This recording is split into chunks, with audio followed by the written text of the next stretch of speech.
Welcome to defence decrypt. आज हम बात करेंगे Russian fifth generation fighter aircraft Su-57 के बारे में। तो 1979 के दौरान सोवियत यूनियन ने यह पाया कि उन्हें ऐसे फाइटर जेट की आवश्यकता थी जो आने वाले समय में अपने पुराने होते जा रहे मिग-29 और सुखोई 27 को रिप्लेस कर सकें, और उसके अंदर मिग-29 की ग्राउंड अटैक कैपेबिलिटीज़ और सुखोई 27 की एयर सुपीरियरिटी की खूबी हो, यानी कि वो मल्टी फंक्शनल या मल्टी रोल ऑपरेशन को करने में सक्षम हो। तो 1999 के दौरान सुखोई ने एक डिज़ाइन को पेश किया जिसे पाकफा या T-50 के नाम से भी जाना जाता है। ये एक twin engine stealth multi role fighter था। ये रशियन मिलिट्री के अंदर पहला ऐसा एयरक्राफ्ट था जो फिफ्थ जनरेशन या स्टेल्थी टेक्नोलॉजी से लैस था, जिससे रशिया अपने प्रतिद्वंदी अमेरिका द्वारा बनाए गए दो फिफ्थ जनरेशन फाइटर F-35 जो मल्टी रोल कैपेबिलिटी से लैस था और F-22 जो कि एक एयर सुपीरियोरिटी फाइटर था। Su-57 इन दोनों फाइटर को टैकल करने में सक्षम था। क्योंकि ये एक मल्टी रोल फाइटर जेट था, इसलिए ये एरियल कॉम्बैट के साथ ही ग्राउंड अटैक और मैरीटाइम स्ट्राइक करने में सक्षम था। Su-57 को इस तरह से डिज़ाइन किया गया था जिससे स्टेल्दी होने के साथ ही सुपर मनूवरेबल और सुपर क्रूज की कैपेबिलिटी के साथ आता था। सुखोई इसकी मेडन फ्लाइट को 2007 में करवाना चाहती थी, लेकिन इसके इंजन में कुछ तकनीकी खराबी होने की वजह से इसकी मेडन फ्लाइट को रिपीटेडली पोस्टपोन करना पड़ा। इसके फर्स्ट टैक्सी ट्रायल को 24 दिसंबर 2009 को सक्सेसफुली कंप्लीट कर लिया गया, और इसके फर्स्ट प्रोटोटाइप जिसका नाम T-51 था उसने अपनी मेडन फ्लाइट को जनवरी 19, 2010 को कंप्लीट किया। इसके प्रीलिमिनरी फ्लाइट टेस्ट और स्टेट ट्रायल्स के लिए इसके टोटल 10 फ्लाइंग और 3 नॉन फ्लाइंग T-50 प्रोटोटाइप को डेवलप किया गया था। इसके सीरियल प्रोडक्शन में जाने से पहले इसके 6 प्रोटोटाइप को निर्माण करना था। हालांकि इसकी टेस्टिंग के दौरान ये बात पता चली कि इसके इनिशियल प्रोटोटाइप में कई प्रकार की प्रॉब्लम थी, जिसकी वजह से इसकी एयरफ्रेम में कई स्ट्रक्चरल क्रैक्स को देखा गया, जिसके बाद इसकी एयरफ्रेम के अंदर कई प्रकार के बदलाव किए गए और साथ ही इसमें कंपोजिट मटेरियल को बढ़ाया गया, जिससे इसकी एयरफ्रेम ज़्यादा हल्की और इसके एयरफ्रेम की लाइफ को भी बढ़ाया जा सके। Su-57 प्रोग्राम के अर्ली स्टेज में इंडिया भी रशिया के साथ मिलकर इसके डेरिवेटिव पर काम कर रहा था। इंडिया इसका सबसे बड़ा फॉरेन कस्टमर होने वाला था। ओरिजिनली इंडिया का प्लान था कि वो इसके 166 यूनिट सिंगल सीट और 48 यूनिट 2 सीटर को खरीदेगा, जिसे 2012 में घटाकर 144 फाइटर कर दिया गया।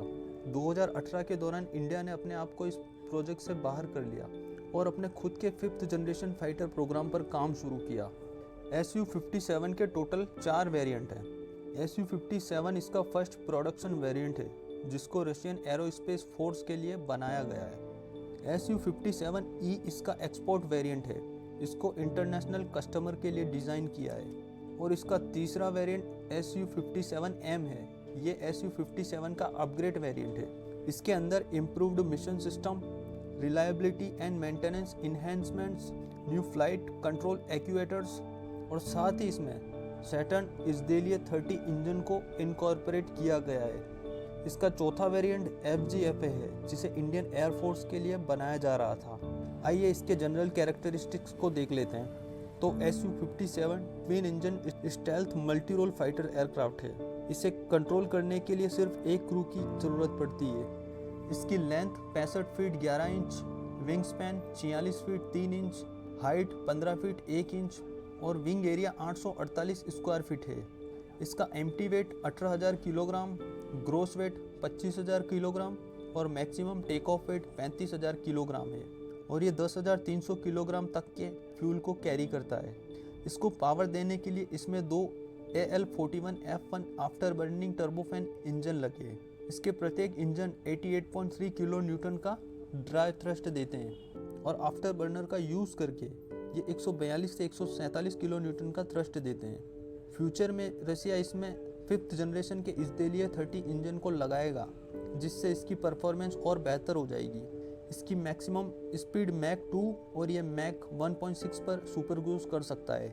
इसकी maximum range 4,500 kilometer, service ceiling 66,000 feet, thrust to weight ratio 1.16 है और ये +9 तक के G लिमिट को सहन कर सकता है।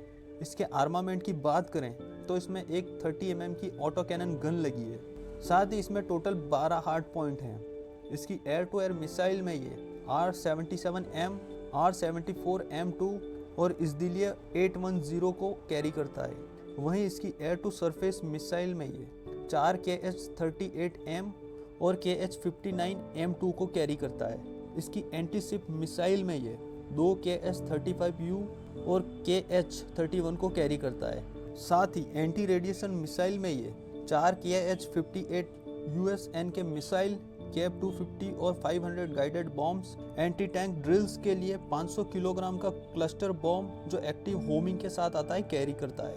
इसके एवियोनिक्स की बात करें तो इसके नोज पे एक बेल्का रडार लगा है जिसमें 1514 TR मॉड्यूल और इसके चिक्स पर दोनों साइड्स के लिए 2 NO36-101 X बैंड रडार लगे जिनमें 404 TR मॉड्यूल लगे हैं जिससे ये 180 डिग्री का व्यू प्रोवाइड करते हैं। इन रडार से इसकी मैक्सिमम रेंज 400 किलोमीटर हो जाती है। साथ ही इसमें electronic counter measure suit, electro optical targeting system, laser directional, infrared counter measures, infrared search and track, ultraviolet missile approach warning system, targeting pod और साथ ही थर्मल इमेज जैसे सिस्टम लगे हैं जिससे ये एक परफेक्ट 5th जनरेशन फाइटर हो जाता है।